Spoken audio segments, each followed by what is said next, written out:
Balimao ani kuma très urgent. Balimao billet mercredi 16 novembre 2022. Maliens kobe dugula. Franci bora deliko la. RFI de bora ka communiqué dobla ko anga sorosu be kata bi mogo kan village la kali mogo ko mogo be ka boli ka bo dugu ko naw ni fawna. Ambo frana anga cadre mogo munun be no. Nous lembe fanga in contre la au cadre mogo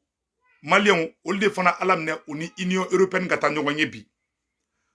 mogo be ka transition soutenu halibi anga do faraka anga asimi sauver asimi be otage l'antenne de waula ima depuis ben le cerveau ka problème kera dro RFI borana ka rapport yi cadre mogo fana be ka boli gata union européenne voir anga information no fana sur 100 halate 10 minutes bo kube kam ko 9 milliards o de blanen be société civile ka buluka ntara société civile minu de a publication be metla ka a tigi togona jamu ka kala mo mi yabla ano information soro nyinga enquête fana ke comme franci keleme ka milliards de labla pour que transition be bintogo ya mina anan kolosi mo be ka transition supporter an be ka do faraga alibi an be ka chesiri an gana bi distraction konnana videomani activiste ntendo gawla de janfa wulembe de ntendo gawla de awa RFI yo kuma mu fo mena RFI ka kuma kan kala aw na be jambe RFI ka kuma kana me u be fe ka nga armée de démoraliser u be fe ka nga surasu de toko tiɲɛ anga parti anga politicien mu do fana be ka ta do union européenne mo ka ni France ka dogo la o fana photo be metla ko fana dirawla ambe ja ambula de ɲɔgɔn fɛ malien na sigile manga wula nga jo kɛlɛ ma hali damine folo donc ka fotuguni u yu profiter bel les cerveaux ka problème ne la ka essayer ko be na ni ɲagami plan be kunyodi mais ils ont échoué. Nous sommes ensemble. Que Dieu bénisse le Mali.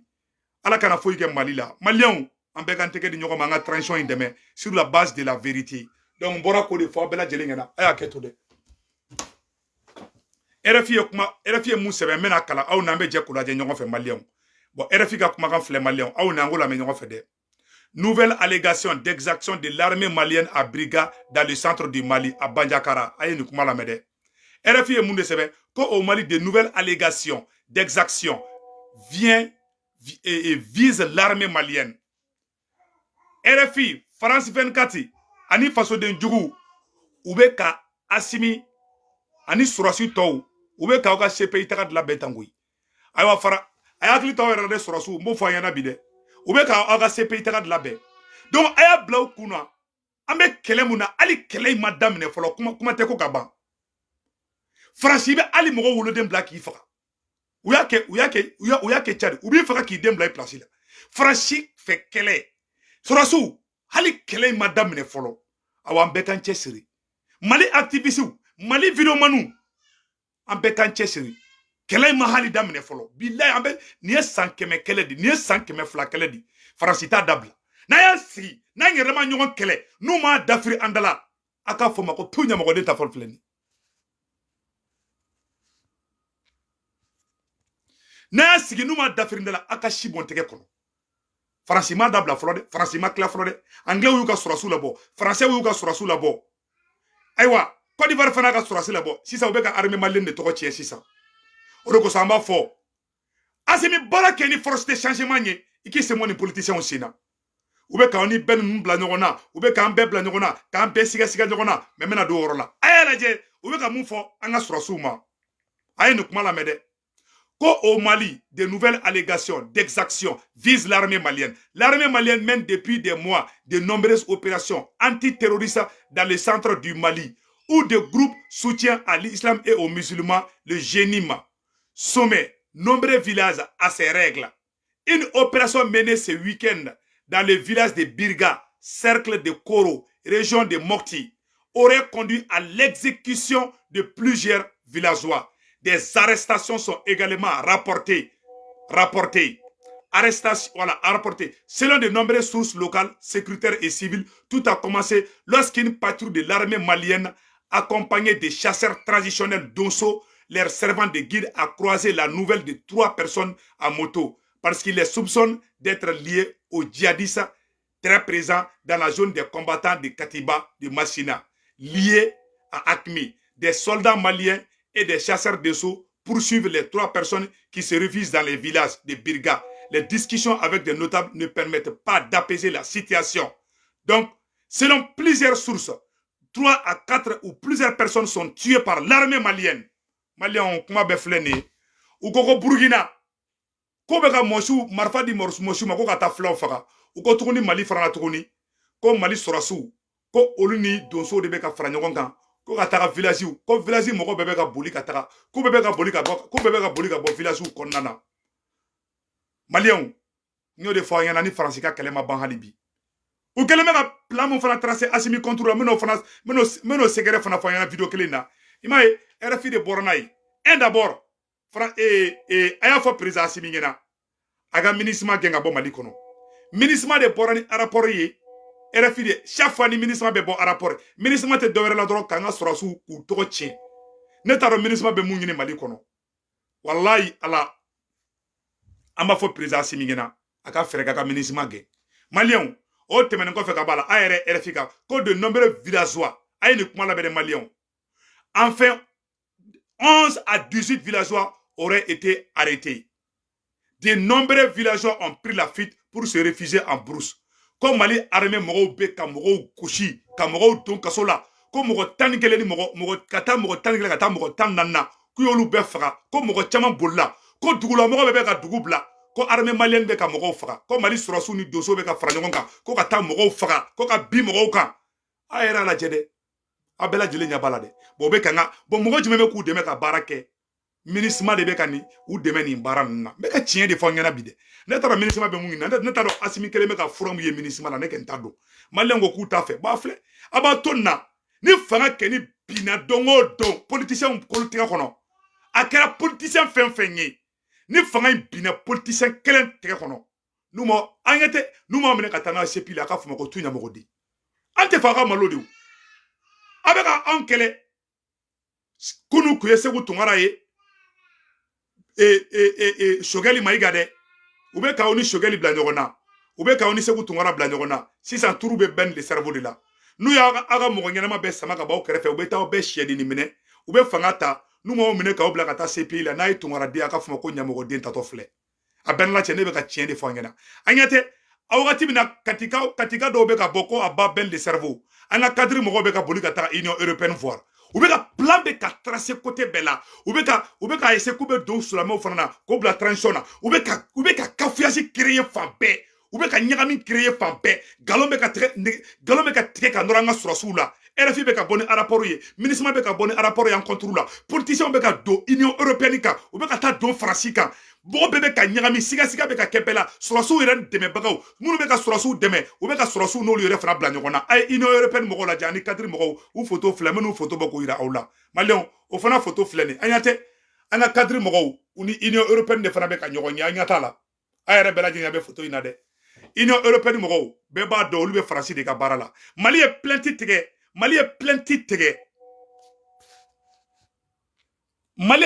tigɛ Faransi contre la jɔn bɔra ka Faransi défend jɔn bɔra ka Mali dɛmɛ mɔgɔ ni politicien si ma Mali dɛmɛ hali adema mɔgɔ minnu bɛ CNT kɔnɔ u ma sɔn ka Assimi soutenir Assimi plainte min dɔ Faransi contre la ONU na au contraire olu yɛrɛ de bɔra ko ça ne va pas mais hali sini u bɛ CNT kɔnɔ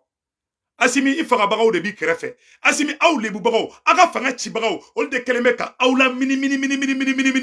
fasoden ɲumanw minnu b'aw fɛ u bɛ k'olu gɛn k'olu mabɔ aw la a bɛɛ ni Ala na kira cɛ wallahi an ka ko lajɛ dɔrɔn Maliens an ka ko lamɛn an ka ɲɔrɔ k'a la an ka parti politique cadre mɔgɔw olu de fana ni Union européenne bɛ ka ɲɔgɔn ye min ni yɔrɔ fana kala Maliens aw ni an bɛ jɛ an b'o lajɛ ɲɔgɔn fɛ an ka parti politique mɔgɔw Maliens a y'a to n ka ɲɔrɔ k'a dama vocal dɔ ye Maliens an ka politicien dɔw ni Union européenne de bɛ ka ɲɔgɔn ye bi a m'a fɔ an ko Jafa bɛ Mali contre la bi ye mercredi 16 novembre 2022 Maliens mena yɔrɔ kalan an ka cadre mɔgɔw minnu bɛ Assimi ka fanga yɛrɛ nɔfɛ a y'a lajɛ mun sɛbɛnnen bɛ ko déclaration le cadre à la rencontre de la représentation de l'Union européenne c'est lundi une délégation du cadre des partis et regroupements politiques pour le retour à l'ordre constitutionnel. Uga fɛn mun tɔgɔ fɔlɔ ye jumɛn cadre kun keleme ka u y'a créé domina ou ko pour soutenir la transition ou y'a bola ko de retour à l'ordre constitutionnel o koro jumenye u be fanga de nofɛ awa adema mogo munu be siente kono uni ni cadre mogo u bebe fala u be ko kelen jege mogo di a politicien be bolo be ɲɔgɔn bolo awa u te ɲɔgɔn kɔla bila fana sorasiw ye sorasiw abaw kun fɛ koyi u be ka bɔmɔni kalama de don aw da kɔnɔ k'aw ni bɛɛ bila ɲɔgɔn na mais n'aw m'aw kɔlɔsi bi la aw bɛ taa jiwuyo fɛ ne b'aw fɛ o a bɛɛ nana kɛra cɛ donc ko pays dɔngɔ ko nasagu ko ata kelen de wa ok donc malien a ye nin yɔrɔ lajɛ dɛ c'était l'occasion pour les responsables de quartier de livrer aux représentants spéciaux de l'Union européenne au Mali leur analyse et lecture de la situation socio-politique et sécuritaire du pays mais également d'opinion sur la tournure actuelle de la transition aw de bɛ taga an ka transition mɔgɔ minnu tɛ Mali fɛ Union européenne mɔgɔw olu ni Faransi de fara ɲɔgɔn kan ka Mali ci aw de bɛ taa an ka jamana kungo fɔ olu ɲɛna aw de bɛ taga an ka c'est à dire que aw de bɛ taga an ka jamana kungo fɔ tɔw minnu y'an ka jamana ci ka fara Faransi kan ka kɛ Faransi complice ye k'an faw faga k'an baw faga aw politiciens de bɛ fara ɲɔgɔn kan k'aw bɛ taa Union européenne voir Mali ye plainte de Faransi contre la don min na Nations Unies na ni Union européenne bɛɛ ko k'u bɛ Faransi kɔ a tubabu bɛɛ farala Faransi kan k'u tɛ Faransi labila Mali ye Mali kun bɛna Faransi kɔ da fiyɛ na Nations Unies na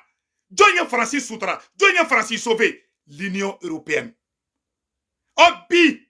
aw de bɛ wuli ka taa o Union européenne kelen k'a bɛ t'o voir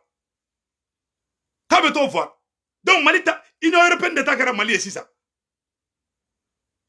mais a bɛna mɔgɔ faga ni crise karisaki ye o a bɛɛ nana kɛra cɛ n bɛ ka tiɲɛ de fɔ an ɲɛna koyi Asimi bilayi tala u bɛ k'i ka fanga tiɲɛ ɲɛna i b'i kɔfilɛ dɔrɔn i bɛ bali i tɛ fanga y'i bolo bilen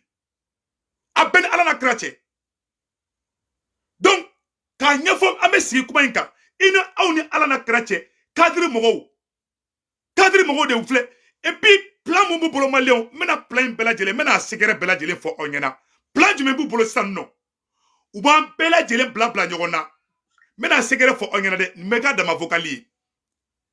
awa janfa bɛ Mali contre la dɛ Asimi ni sigilen dɔ wuli k'i jɔ an b'a ɲini bɛɛ fɛ bɛɛ fana ka Asimi soutenir mais Asimi i yɛrɛ fana ka jateminɛ dɔw kɛ maliyɛnw bi ye mercredi 16 novembre 2022 bilayi talahi janfa bɛ Mali bɛ ka bi janfa kɔlɔ de kɔnɔ janfa fɔlɔfɔlɔ ye jumɛn maliyɛnw n bɛn'o fɔ an ɲɛna bi u bɛ sɔrɔsiw politiciens minnu bɛ CNT kɔnɔ ani politiciens minnu bɛ Asimi yɛrɛ kɛrɛfɛ o de kosɔn Ala ko fɛn fɛn man ɲi kana gɛrɛ a la ni fɛn mun man ɲi ni gɛrɛ la ni mi kɔlɔsi i bin sababu bɛ bɔ o fɛn kelen na u gɛrɛla sɔrɔsiw kɛrɛfɛ u ka plan ye jumɛn ye activiste viremani fɛn bɛɛ bɛ sɔrɔsiw kɛrɛfɛ k'u ni olu ni sɔrɔsiw bɛɛ kɔ don ɲɔgɔn na ni Asimi y'i kɔ don yɛrɛwolo la k'i kɔ don M5 RP la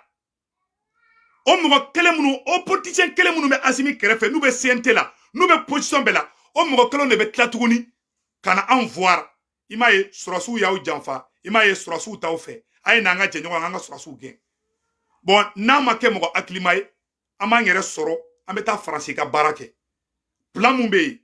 u bɛ aw n'a ka activistes bɛɛ bila ɲɔgɔn na k'aw ni Ben le Cerveau bila ɲɔgɔn na k'aw ni Segu Tunkara bila ɲɔgɔn na u y'a essayer k'u bɛ Asimi ni Choguel bila ɲɔgɔn na anw de wulila ka jɔ o ma échec kɛ u y'a essayer k'u bɛ ne don kaso la Mali la o kɛra échec ye u y'a essayer sisan nɔ k'u bɛ katikaw labɔ Ben le Cerveau fana contre la o fana kɛra échec ye parce que u ye popularité wɛrɛ de di Ben le Cerveau ma n bɛ ka tiɲɛ de fɔ aw ɲɛna bi sɔrɔsiw aw tɛ politique dɔn Choguel natɔla mun filɛ nin ye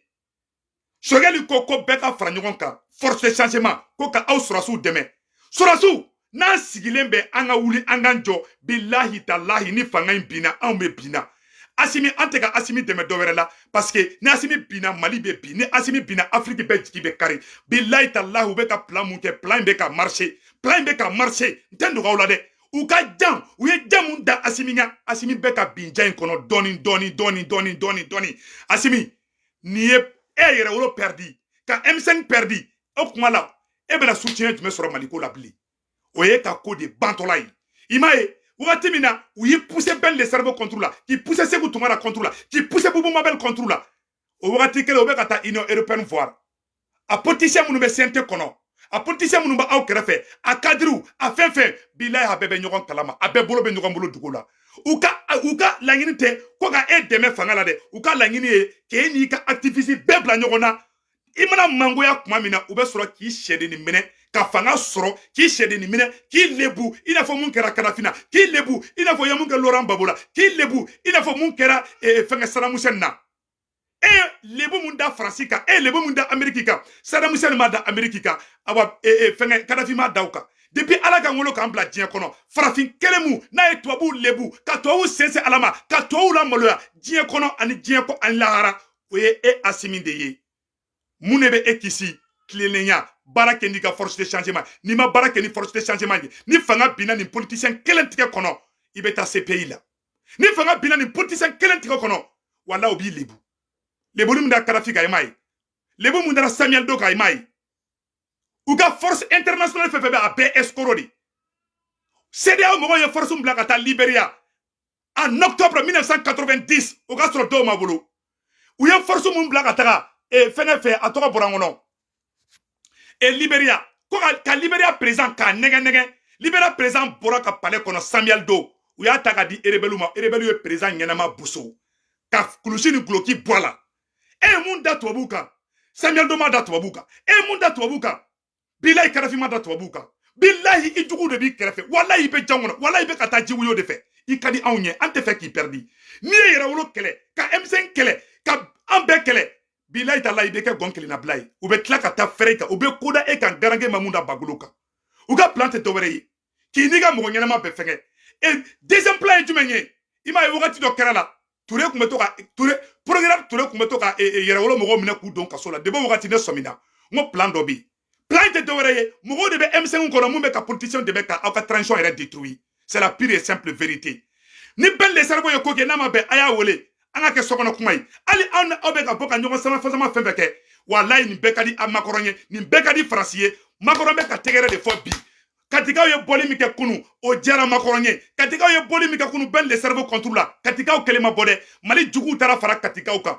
mɔgɔ caman yera ka taa caméraw ka taa ORTM k'olu bɛ bila mɔgɔ kelen contre la mɔgɔ min y'aw dɛmɛ k'a ka fanga dɛmɛ hali n'a ye ko kɛ mun ma bɛn a y'a wele ne yɛrɛ bɛ bɛn le cerveau wele ne yɛrɛ ko bɛn le cerveau ma n'a ka bolo da dusu la n'a kana fɛn fɔ Assimi ma a kana fɛn fɔ transition ma bɛn le cerveau ko k'a y'a mɛn bɛn le cerveau ko k'a tɛ s'aw ma bilen mais o si ma aw bɔ aw kanubaga dɔw bɛ yen nɔ olu ka taa ka taga manifestation kɛ ko ka bɛn le wagati min na aw nisɔndiyalen bɛ ko Côte d'Ivoire bɛ ka Mali bila wagati min na aw nisɔndiyalen bɛ ko Angleterre bɛ ka Mali bila katikaw bɛ ka taga bɔ ko bɛn le cerveau ka fɛngɛ bila o ye ka juguw tɔ nisɔndiya de o ye ka juguw tɔ ɲɛ don an na de ni fanga in binna an bɛɛ de bɛ bi anw tɛ fɛ aw ka bi aw ni anw ye filaninw de aw ni anw barajiw de bɛ ɲɔgɔn na anw tɛ fɛ ka aw perdi n'an y'aw perdi Mali bɛ 60 ans kɛ an bɛ san 100 kɛ tɔw b'an bolo tuguni ni tɔw y'an sɔrɔ sen in na bilahi talahi u b'an fɛ Sékou Tounkara bɛn le cerveau Alaye Bokoum an bɛɛ bɛ Mali bila parce que mɔgɔ min bɛna sigi an kunna bilahi ta'ala u b'an tɔ di Faransi ma anw tɛ fɛ o de ka kɛ anw bɛ k'aw protéger an bɛ k'an yɛrɛ fana protéger koyi awa an bɛ ka Mali protéger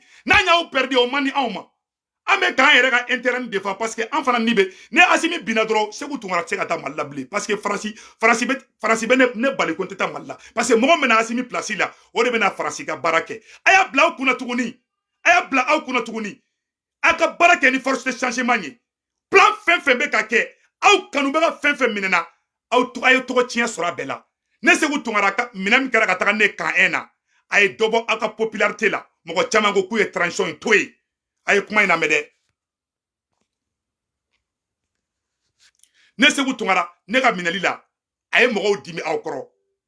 Boubou Mabel fana ka interpellation na a ye mɔgɔw dimi aw kɔrɔ fo sɔrɔsiw dɔw tɔgɔ fɔra k'u bɛ complicité la Boubou Mabel ka ko la an y'o mɛn tribunal da yɛrɛ la colonel dɔw tɔgɔ fɔra n tɛ fɛ ka mɔgɔ tɔgɔ fɔ kɛ ok Tayiruba fana ta bɛ yen sisan turu bɛ bɛn le cerveau la aw yɛrɛ kanubagaw olu minɛ o minɛ a bɛ dɔ bɔ aw ka fiyɛ la maliyɛnw kɔrɔ aw hakili ko nin ɲuman y'aw ma non seulement aw ka mɔgɔ bɛ hali interpellation hali u bɛ interpeller hali tribunal la aw kan ka fɛɛrɛ kɛ u bɛɛ ka dabila n bɛ ka tiɲɛ de fɔ aw ɲɛna a man ɲi aw ka popularité ma aw wuli an yɛrɛ ka mɔgɔ dɔ contre la a bɛ Faransi bɛ tɛgɛrɛ de fɔ a bɛ force de di Faransi ma ni fɛn mun ni ne Sékou Tounkara kɛ n'a ma bɛn ni Boubou Mabel mun kɛ n'a ma bɛn ni bɛɛ le cerveau kɛ n'a ma bɛn a yɛrɛ n'an ka kuma balimaya la an ka fɔ ka ban dugu la awa aw ka anw lamɛn a ka bila aw kunna c'est un pouvoir civilo militaire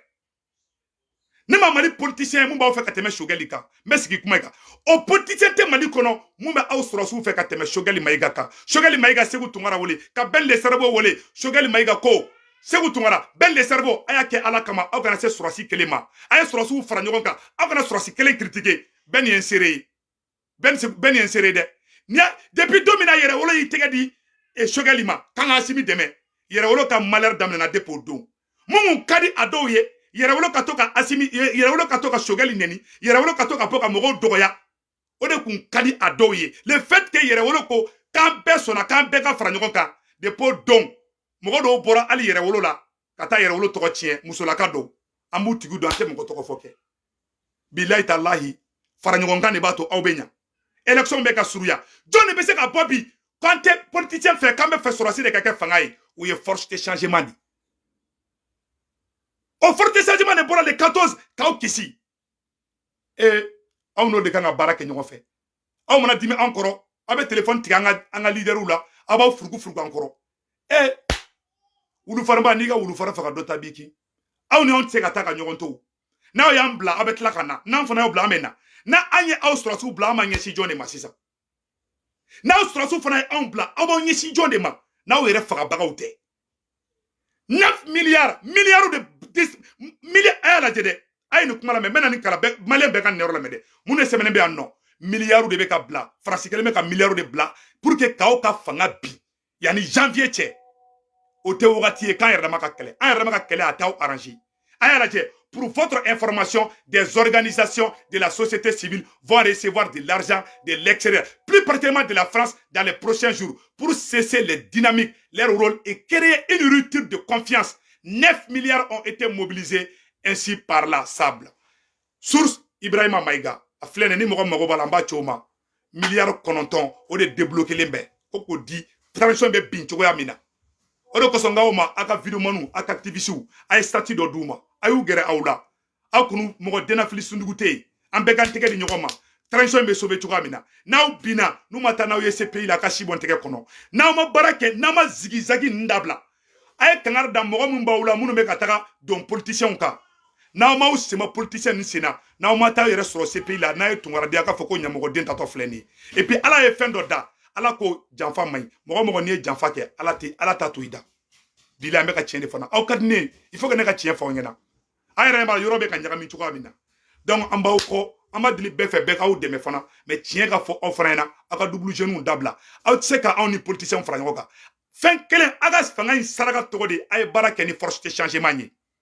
mais sigi kuma inka na ma sembo politicien nu sena na ma bien aka fo mako tunya mako di ou te député en fait ou te ministre en fait ou be fanga ni no fait ou ye munke sanogo ye munke ibeka la et ça ibeka ye munke sanogo la ayayi a politicien sitena Alassane Ouattara fleni rebelle e kelege nor la Alassane Ouattara sigi Abidjan ana rebelle cité ana rebelle ci mandibi a rebelle nyamoko cité bi diom soroma bolika ko di barbla politicien be tendo mo be politicien de meka ele a bo de détruire folo pour ka faire fangama diom soro rebellion ke ka Alassane Dramane Ouattara ke fangai ama trahia sanogo ma kurita ka ibeka bla matra ça a toujours été comme ça donc ay baraka ni force de changement les vrais patriotes ou de fanga sauver ala sago au sago ala ka hera ke fanga vive Assimi vive le Mali que Dieu bénisse le Mali akambe